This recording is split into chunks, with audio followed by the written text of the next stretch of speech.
কেউ যদি কারাপ্ট থাকে, কেউ যদি কারাপশনের সাথে জড়িত থাকে, আমরা সবাই চাই তার শাস্তি। আপনি ওই দুইটা ছেলেকে নিয়ে যায় মিডিয়ার সামনে, তাকে দিয়ে অ্যাক্টিং করাতে, এটা ওয়ার্ল্ডে কোনো অ্যান্টি কারাপশন বা কোনো জায়গায় এই নিয়ম নাই। রোহিতের ইস্যুটা যেটা হইলো যে তার সাথে একটা মাঠে ইনসিডেন্ট হয়, ওকে 2টা ম্যাচের জন্য সাসপেন্ড করে। যখন 2টা ম্যাচের জন্য তাকে যখন সাসপেন্ড করে, তখন কিন্তু কোনো প্লেয়ার বা কেউ এটা নিয়ে কোনো কথা বলেন না। আম্পায়ার, ম্যাচ রেফারি মিলে তাকে সাসপেন্ড করেছেন। হ্যাঁ, ব্যক্তিগতভাবে আমরা মনে করতে পারি যে ডিসিশনটা ওয়াজ হার্শ, বাট এটা নিয়ে আমরা কিন্তু কেউ কোনো সময় কোনো কথা বলি। তার কিছুদিন পর দেখলাম যে 2 ম্যাচ থেকে 1 ম্যাচ করা হলো, এটা বিসিবির করেছে। তখনও আমরা কোনো ধরনের কোনো কথা বলি। তখন তৈরি একটা ম্যাচ সাসপেন্ড ছিল, না খেলে তারপরে সে 2টা ম্যাচ খেললো। তো বেসিকলি ওর যে পানিশমেন্টটা ছিল সে কিন্তু অলরেডি সার্ভ করে নিয়েছে। এখন 2টা ম্যাচ খেলার পর কালকে শুনলাম যে তাকে আবার সাসপেন্ড করছে। এটা কোন রুলে, কোন দিকে, কিভাবে করছে, এটা আমার কাছে জানা নাই।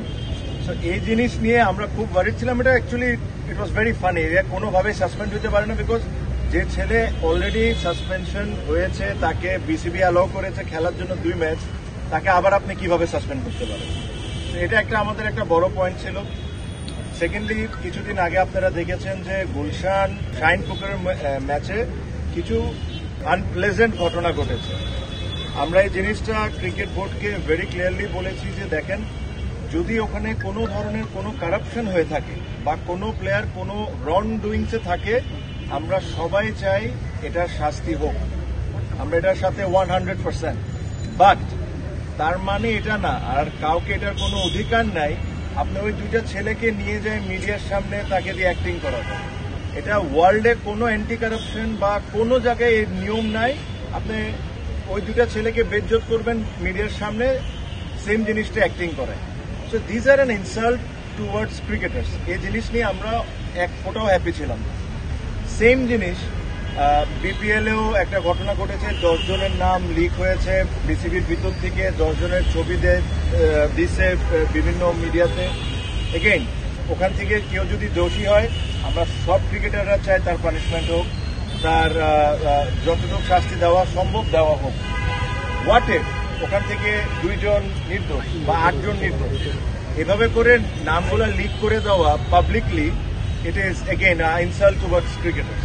So এই প্রত্যেকটা দিলাম because we believe that Bangladesh ক্রিকেটে দ্য বিগেস্ট স্টেক হোল্ডার্স আর ক্রিকেটার্স, অ্যান্ড আপনার ক্রিকেটার্সদেরকে যদি এভাবে ট্রিট করা শুরু করেন, ইটস অ্যাকচুয়ালি নট ডান।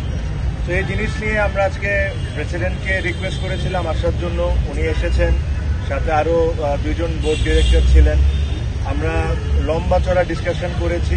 আমাদের পয়েন্টগুলো আমরা ওনাদেরকে বলেছি যে এই পয়েন্টগুলো নিয়ে আমরা আপসেট। হৃদয়ের কেসটা বলেছি যে আমাদের কাছে কোনো সেন্সই মেক করে না। হ্যাঁ, প্রথম 2 ম্যাচ যদি সাসপেন্ড হয়ে যেত ফাইন, বাট 2 ম্যাচ সাসপেন্ড করে 1 ম্যাচ করে আবার 2 ম্যাচ খেলতে দিয়ে আবার 1 ম্যাচ সাসপেন্ড করা, এটা একটা আসলে মানে হাস্যকর ব্যাপার হয়ে যাচ্ছে। তো এই জিনিসগুলো নিয়ে আমরা তাদেরকে বলেছি যে আপনারা দ্রুত ডিসিশন নেন আর আমাদেরকে জানান, যেহেতু কালকে খেলা। আই এম শিওর ওনারা একটা সময়, আমার মনে হয় খুবই দ্রুত একটা ডিসিশন দিয়ে দিবেন। আপনারা সবাই অথবা জানতে পারবেন, আমরাও জানতে পারবো। সো বেসিকলি এইসব জিনিস নিয়ে ছিল, এর চেয়ে বেশি কোনো কিছু না। সব ক্রিকেটাররা এক হয়েছে বিকজ অনেক লাস্ট 2-3 মাসে ইনসিডেন্টগুলো সবাইকে বদল করছে।